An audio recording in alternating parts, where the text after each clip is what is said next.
Hello, everybody, and welcome again to another episode in the Engineering Consultant Life podcast. Hey, Michael, how's it going? I'm good, Us, and how are you doing this evening? I'm doing good. Just ready to talk about something else on the podcast. All right, man. So you came in with a topic in mind. So why don't you go ahead and tell us what that is?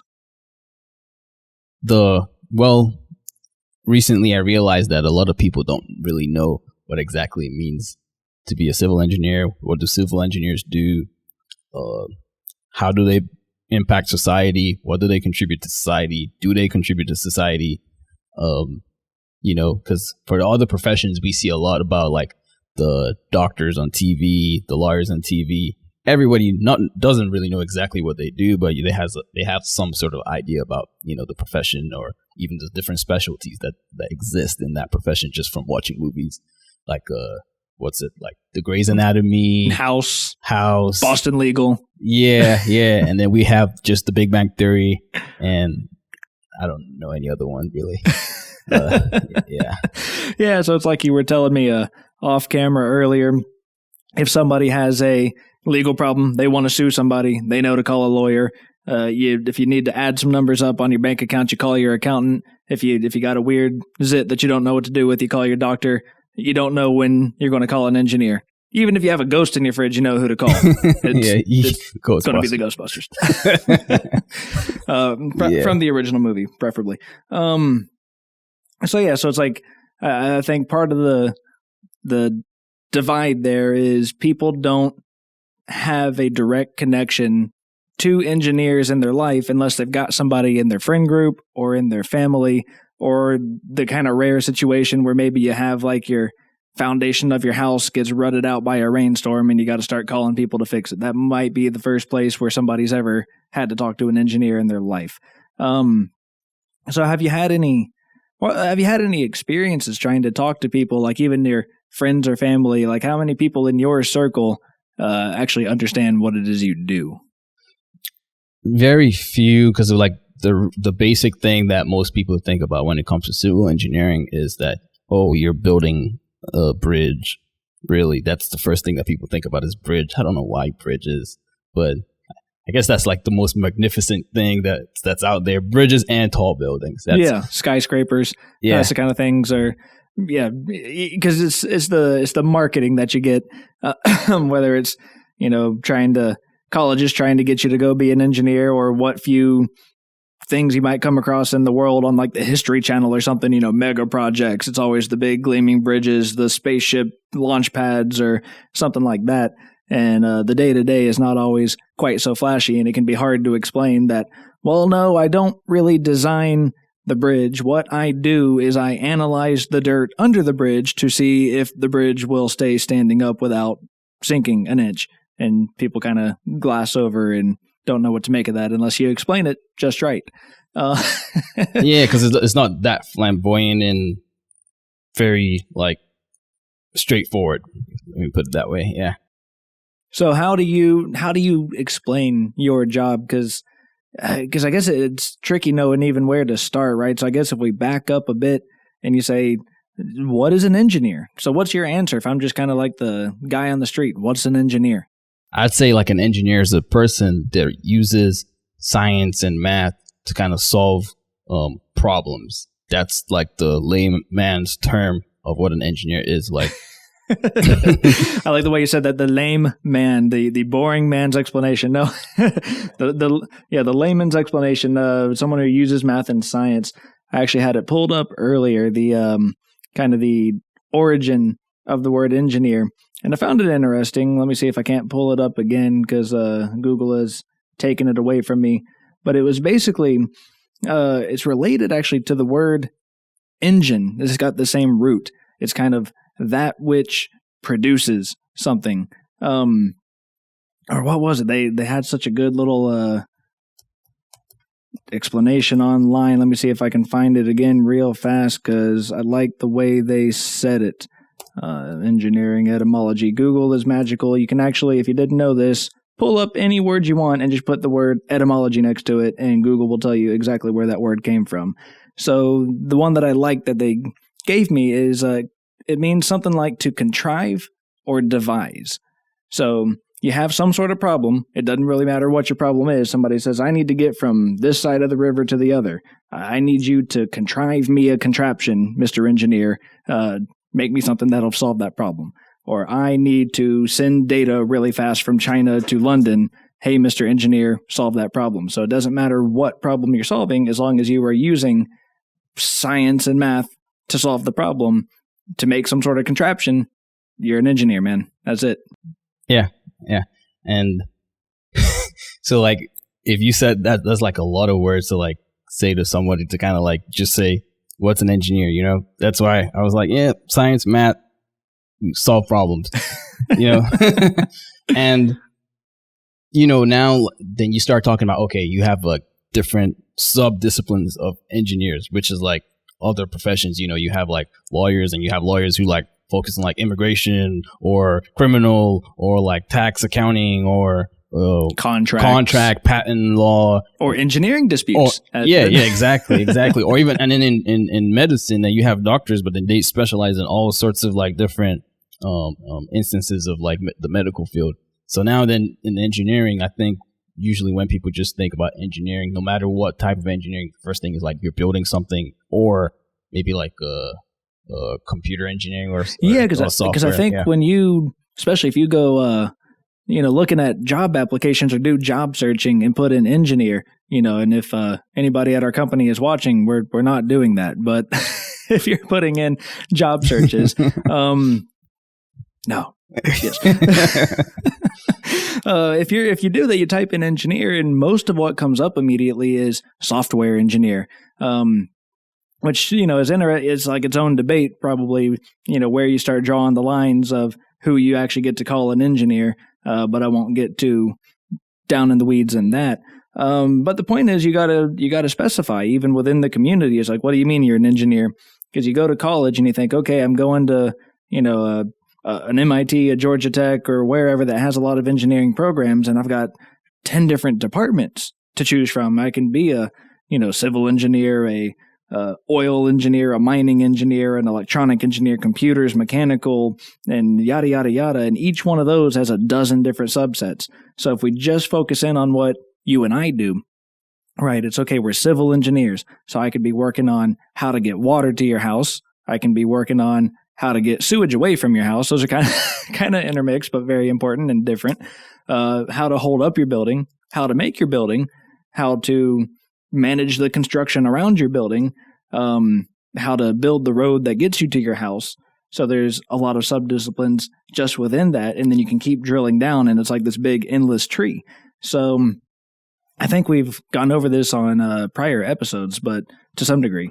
But what we do specifically, you and I, for our audience's benefit, is we are what you call geotechnical and construction materials testing engineers. So we're a special little subset of the construction industry. And so on the construction materials testing side, the idea is you're building something and you're using materials that have to have certain properties. The concrete has to be so strong. The soil has to be able to hold up so much weight.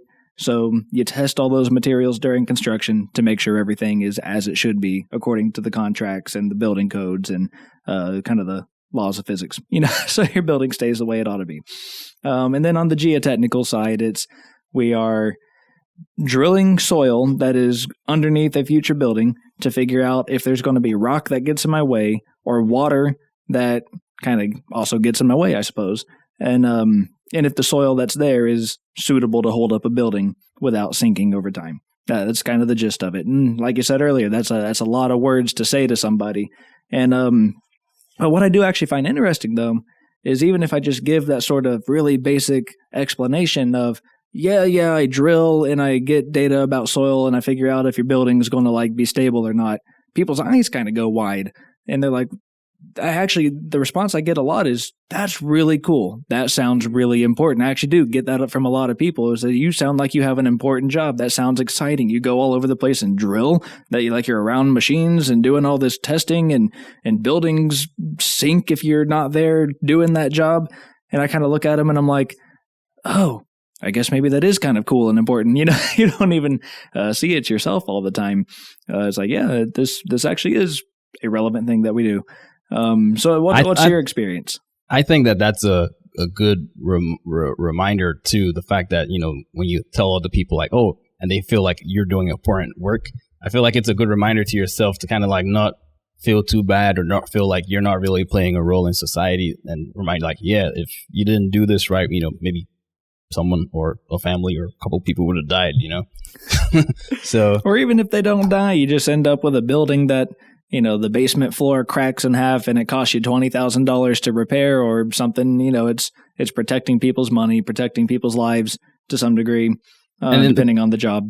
And then the question that I guess I'm thinking now is like, from everything that we've talked about so far, it looks like, especially civil engineering, looks like our work is done around civilians, around the public. So how is it then that we spend so much time doing stuff that the public use, and then yet there's very little understanding of what we do or appreciation for like what we do? That's kind of like how I feel about that. Yeah, and so that is interesting, right? Because you can't, or you would be very hard pressed to find any aspect of the built world, the kind of the little buzz phrase that we use, the built environment, the kind of world around you, the buildings, the streets, the sewer systems. You'd be hard pressed to find anything around you in your day-to-day life, or any item that you use, or any process that you go through in your normal day that hasn't been touched by an engineer. Whether it's you receiving, radio signals for your, car radio when you're listening to music, or like I said, the road you drive on, or the food that gets to your house from the other side of the world. It's all got engineers embedded in that. So then you say, okay, why is it that people aren't super aware of us? And I guess the big part of that answer is that we go to extreme lengths in our jobs to not be noticed by you, right? It is Except not supposed to be. What's that? Except Iron Man. That's a different kind of engineer, man. That's once we get into the superhero business, it is a different thing. If you're Bruce Wayne, then you are, a public-facing engineer vigilante. But no, I think that's the difference, because if you go to see other professionals, your doctor, your financial advisor, all these other licensed professionals who are regulated and have these important jobs, it's very interpersonal. You're telling your doctor about this thing that hurts, and they're going to reach inside your body and figure it out, and you've got to have a personal connection. But if you are having a conversation with your local engineer, it's because he has messed up and caused your road to not be open, and you are mad as hell because you can't get the work, and you're waving your fist at that engineer that's causing the problem on the street. So right. So that's the problem. So like our boss has this great little story at our company about how he was doing a roadway exploration in a local municipality. We're just going to cut some asphalt cores to figure something out about a roadway improvement or a roadway design. It's a pretty common part of what we do. And normally when we do that kind of thing, we try to do our work during low traffic times. We don't want to make the public mad by impeding their progress through the streets. But it got to the point where they were having trouble getting the work completed. It was coming up on 4:30, 5 o'clock, and they were pushing the limits of how long they could stay out there and not be against the rules, against the allowable work hours. And the traffic starts building up. There's cars honking and having to maneuver around them. The backup starts stretching a couple miles down the road. And then all of a sudden, our big boss man, regional manager, gets a call in his office from the mayor of this municipality who says, "What the F are you doing on my road? Get off now." And you think, oh my gosh, how did that even happen? How did the mayor find out who to call and yell at? Because it's so fast. The public is so fast to kind of get upset when their systems aren't working right, and they're going to let you know. So somebody drove past our truck. They were mad that they got slowed down. They were late getting home, late to their evening activities. They saw the number on the truck. They called it, and they didn't call the number. Sorry. Somebody with a connection to the government called the mayor and said, "What is going on here? Here's this company. Here's their number off the side of their truck. You need to fix this." And then now we made our problem that politician's problem, and that gets bad fast. So I guess all that just to say, if the public is aware of us, it's because they are mad at us. So our goal as professionals is to stay under the radar, to do all these services and give you all these great things that make modern society work. But then it's a bit of a paradox because we want you to know what we do. We'd like you to come join our team if you're a smart, mathematically inclined young person. But how do we get the knowledge out? So where you want to go from there?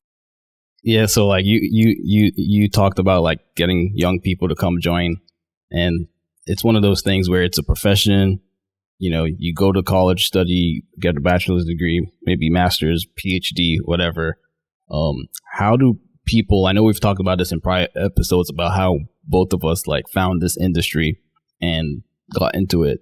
So do you think as a profession that we need to be, I think we have a lot of professional societies that kind of like actually like advertise the profession. And I would say I'll be very cautious in how I use the word advertise, you know, but I think like basically say what this profession is about to other people and let people know what do civil engineers do, and make a lot of younger people want to go to college to actually study and become professional engineers and things like that. So maybe, yes, we do our work under the radar to cause less, I guess, disruption in society. But then again, a lot of our projects and a lot of things we're doing is either to fix a problem that's already there or a problem that might happen. And a lot of times we're fixing problems that happen and it's already late, you know, and it's like, then you call the engineer to come fix this problem. So I guess those are the stages where you get the angry public facing opportunities. But then again, on a personal level, I guess if you're building a house, for instance, like, do you even involve an engineer or do you just call like a builder, you know? So that's another instance of like which opportunities do people have to actually like interact with engineers. And again, when you think about the engineering, especially civil engineering profession, a lot of the money that floats around in the industry isn't like, you're not having like Bob taking out money from his pocket, like saying, yeah, build that road for me. It's usually like, you know, like government tax money and things like that that's floating around in industry, unless you really have the money and you're just doing like a private project, right? Yeah, so it all keeps coming back to that fact that most people don't interact with us on an interpersonal level often at all. And so like you said earlier, you know, we have these professional societies who maybe can go to a college and try to recruit people to a certain major, or they, you know, you maybe get some outreach in high school, elementary school, but so much of that too. So it's like, if you're doing outreach at a school for young children, I think so much of the focus, you know, the STEM, you know, science, technology, engineering, and math, a lot of the focus is on the science, you know, so there's a lot of, you know, science fair and physics activities and this kind of thing at school. But I can't really say I remember a lot of getting pointed directly towards engineering unless your school has a dedicated engineering or engineering technology program. So like my high school actually did have I forgot what they called it actually. It was, I think it was just like technology something or the other. Like it was some sort of not extracurricular, but like an elective type class where they try to introduce you to some different kinds of, I don't know, like little mechatronic systems or computer systems or these little modules that you would learn some stuff about technology and design. And they had a couple speakers come in who were in different technology or engineering type industries to speak. But I think that's a little bit few and far between. You know, I'm sure you always hear about big pushes for STEM that get pushed by, you know, governments or industry or whatever. But something else that I want to go back to that we talked about earlier is I think that other professions have so much more cultural representation, like in our popular media. You know, you have, like you said, you have House MD, Grey's Anatomy, all the legal shows. You know, when a show becomes popular in one of these fields, like the crime scene investigation shows that they have like 5 different variants of CSI, you know, those shows got popular and all of a sudden everybody and their mother wants to be a forensics investigator, and you have all these college programs for those criminal justice pop up and people flood the field, right? So I'm not so sure that engineering has found its version of that. Maybe Iron Man, like you said, that might that might be the closest thing I can think of is, hey man, I wish I could be a billionaire technologist and do that cool stuff, and inspire somebody to go learn about technology.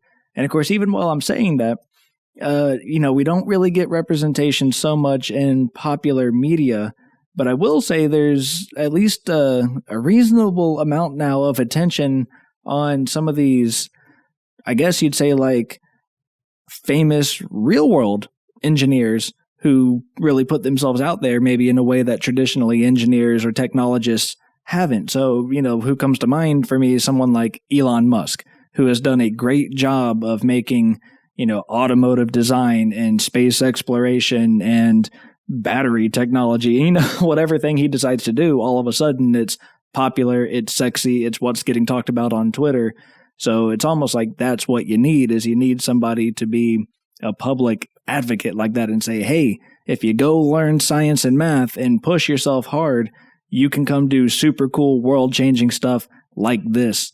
I think that's why when I mentioned earlier that all the job boards that you ever look at are just for Silicon Valley style computer technology jobs, is because that's like been the sexy thing. Oh, the iPhone, what's Apple doing? iPods, MacBooks, that's been the thing that's been in the public's face. And now that you have somebody like Elon Musk coming out and saying, well, also solar technology and battery powered cars and all this stuff is also cool and also trendy, you should come study that too, I think you'll see an increase in it. So do you think that the lack of showcase in the pop culture or in media kind of like lets the certain stigmas stick about engineers, or a certain I guess, like, what would I call it now, preconceived notion how people perceive engineers to be, because like most time when people see engineers, they think, oh, okay, some smart dude, you're just really smart, and you probably didn't have fun in high school or something like that.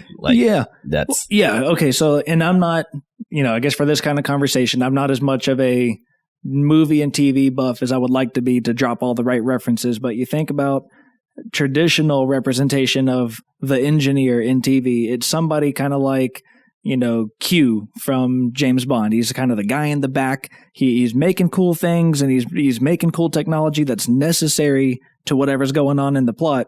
But the cool dude is the super spy who's going to use the technology to escape from things and shoot people up and spy on stuff. But you don't actually get to see the engineer glorified. He's the nerdy guy. He's got the pocket protector. He's got a kind of high-pitched nasally voice, and, he never gets a date or all that stuff, where you get the Big Bang Theory, where in a group of scientists and engineers, the engineer is the butt of the jokes of the other nerdy scientists. Oh, you only have a master's degree? You're just an engineer? Loser. Yeah. So, but as time progresses and you start to see more films, and, Batman and Iron Man really are great quintessential examples. It's fit, handsome, rich men who earned their way to the top by being great at science and technology and engineering. Because that's really, you always hear the phrases science and technology together. And really, the combination of those two is engineering. So when you get the science and tech characters that are cool on screen, that's where engineering gains its popularity. What do you think about that? So the next question I think we can discuss is, like, do you have an idea of something that could be done, or some creative thing that you could do to kind of like shed light on like engineering and, like, I guess, to the public? Like, what would you, if you were to like create something, like, what would you do?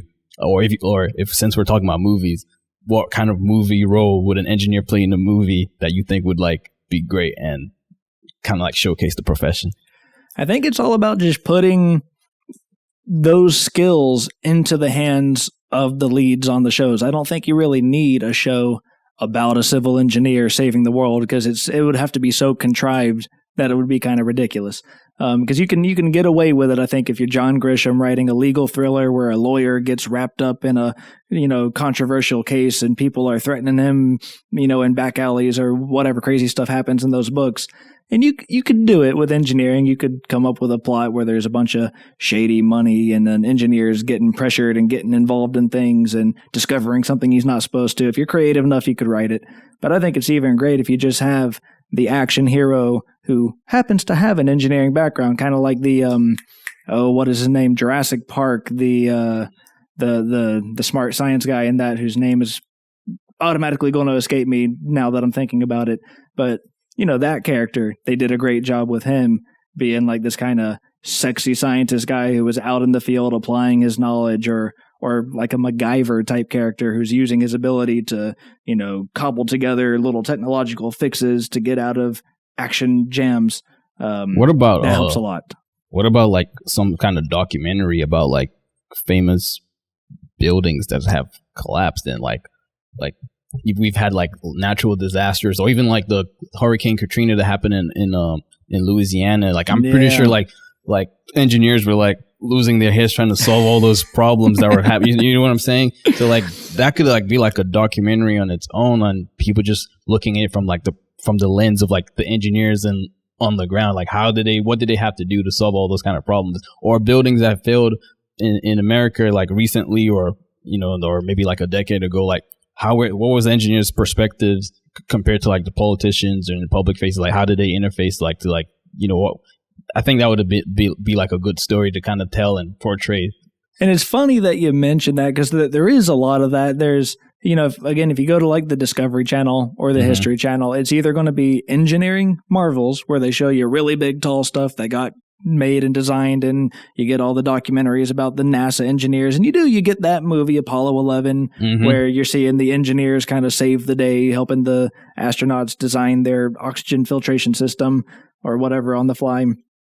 But what was I going to say? So, but then the flip side of that is you get the modern marvels, the mega projects, massive civil engineering or whatever, and then you get the failures. So a huge part of people's exposure is you don't really think about a bridge ever until you see one fall down. And then all of a sudden everybody's like, oh no, we thought the engineers just took care of that. What do you mean they can fall down? And then there's a lot of focus. And I'd be curious to know, after a big event like that, the condo collapse in Florida or the bridge collapse in Atlanta that happened a couple of years ago, I would be curious to know if that drives people towards the field to solve the problem, or if it drives them away from the field because they're like, oh no, I don't want to be part of the team that has the bridge fall down on me, or what. Do you think, I guess I'd have to look up the data to see if there's anything on that.